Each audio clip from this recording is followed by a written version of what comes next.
Hello and welcome to this week's edition of Newsgram. The mind is a lot more powerful than you might imagine. It's something I'm only beginning to understand, and I don't mind saying I'm not alone. Human potential is something that has been explored for years, with smarter minds than my own, and the answers only seem to present with more questions. This episode of Newsgram is a continuation of the last one. Part 2, if you will, in our look at Peter Massum's Learning Experience Trilogy. Here's Peter with a quick summary for you. Know Your Mind is the culmination of the trilogy. The previous two books have looked at both the joy and the sadness and the emotional situations you can find yourself in and how your mind is processing the real world, because you have to deal with things in the real world. But what Know Your Mind does is take more experiences later on in life that persuade George that the mind is actually a much more powerful thing than we think it is, or than we give it credit for. It's not necessarily in fashion, in vogue, to bring out the more metaphysical side of our living, of our lives, because we've all become, in society, we've become very scientific to get at the facts. But I wanted this book to be more of a philosophical outlook, to work with that scientific community to prove or disprove the experiences that George went on to tell.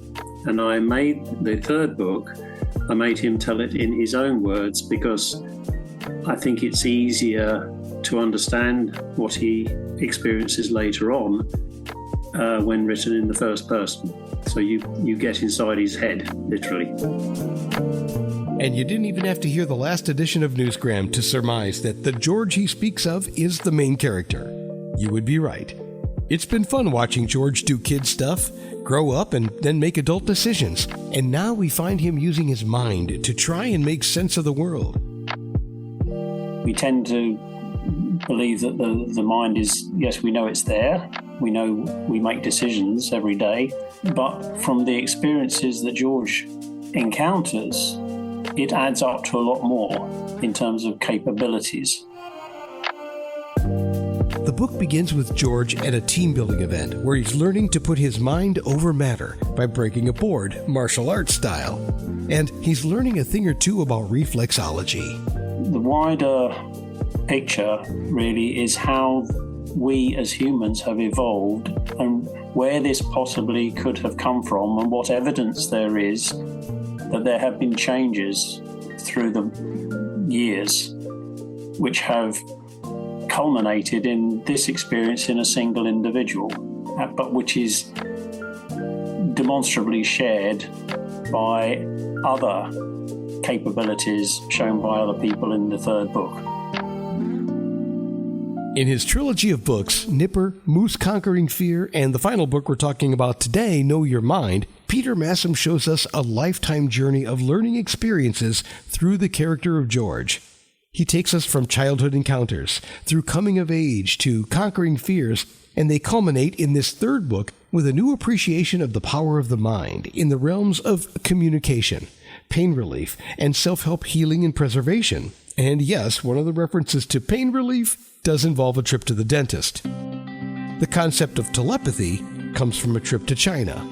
Certainly, when he went out to China, the first hint, if you like, of the possibilities of communicating with each other just through thinking or by using the mind was first revealed to him. And skeptic as he is, he would always try and prove it again to make sure that this wasn't some kind of coincidence or just sheer luck.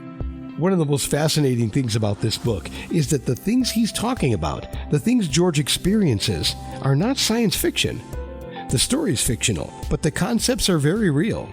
It doesn't matter what career path you've chosen or what kind of life you lead, the capabilities are and have always been there.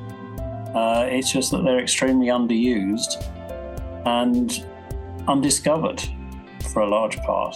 But in certain individuals, when you start encountering those individuals and talking with them, you realise that there are some fairly, how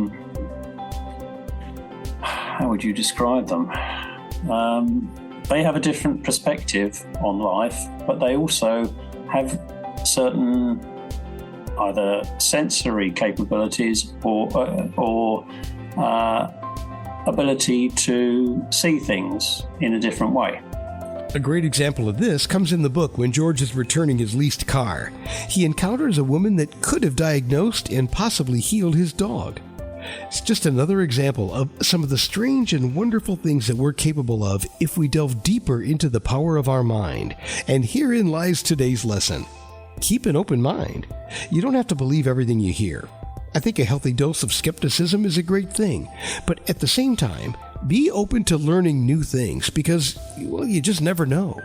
One of the problems with talking about some of these things to do with the metaphysical and the mind is that people are reluctant to talk because they want to know that you are open to those kind of suggestions. And as long as you have that openness, then people will talk to you about their sensory perception. No one wants you to think that they're crazy just because they have abilities different from yours. The truth is, we all have special abilities. We're all capable of so much more than we are even aware. It's just that some people make use of those abilities more than others. That's another takeaway from this series. It's all about helping you learn new things in the best way possible, with interesting, relatable characters interacting in fun, ordinary ways. I was put off reading early on by being given A Tale of Two Cities by my well-meaning grandma, and unfortunately I never got past page 2, and I think I was aged 8 or so. It was completely the wrong book to give to a child of that age. So I made the beginning of the book Nipper accessible to younger teenagers. So the 12s, 13s, 14s, they should feel that they can pick it up and relate with what's going on there.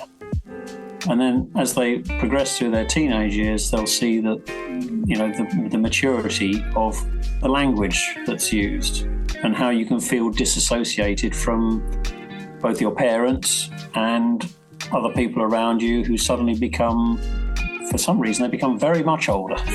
You know, when you're 19 or so, you see people of 17 or 18 coming out of school at university, and they just seem so young because if they haven't had any working life at all, you think their perspective, you've left that behind, so you've got to wait for them to catch up, kind of thing.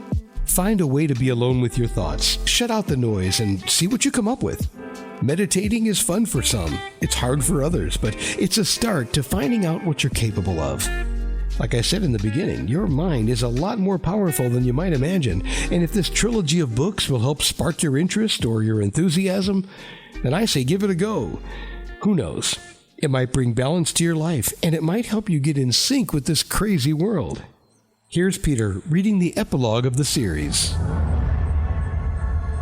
I had the good fortune to travel to Melbourne in Australia a couple of times. If asked to name 3 things which made an impression on me there, they would have to be the following. Firstly, the Yarra Yarra River that dominates the downtown central business district and provides the backdrop for nightly celebrations with jets of fire scorching the sky at sunset. The second would be the overriding feeling of contentment walking to work up the hill from the river. I wondered at first why this was such a pleasant experience, but quickly discovered the source in the faces of those around me and in their relaxed gait. On the sparsely populated pavements, their smiles shone out, reflected in the sparkling office windows on another fine day. Their calm, unhurried pace conveyed a state of being at one with their world. And then thirdly, further up that hill, where light traffic enters your field of vision, a curiosity meets the eye. Cars pulling off to the left at a crossroads in order to make a right turn, known to me as a J-turn, but by others perhaps as a hook turn. It was not so much the practicality of avoiding tram lines going down the centre of the road which made an impact on me, but the complementary nature of their rallentando approach to the junction that seemed to be in perfect harmony with the pedestrians walking alongside them. Just as pulling over out of the flow of bi-directional traffic lanes to make a J-turn is deliberate, so stepping out of the mainstream is a conscious move. When considering the workings of the mind, I feel we have to make a similar J-turn. The physical world continues to hasten by at variable and sometimes blistering speeds. But stepping out of that zone and parking the stresses of our complex lives can allow our mind to fill the void, bring balance to our well-being, and connect better with each other. Well, I couldn't think of a better way to wrap up the book series and this podcast. It definitely gives you something to think about. The third and final volume in the Learning Experience Trilogy is a tool, if you will, for coping with and making sense of our physical world.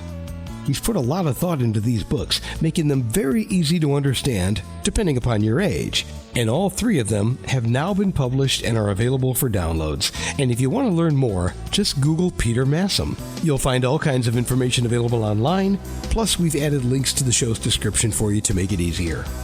And that will do it for this edition of Newsgram from webtalkradio.com.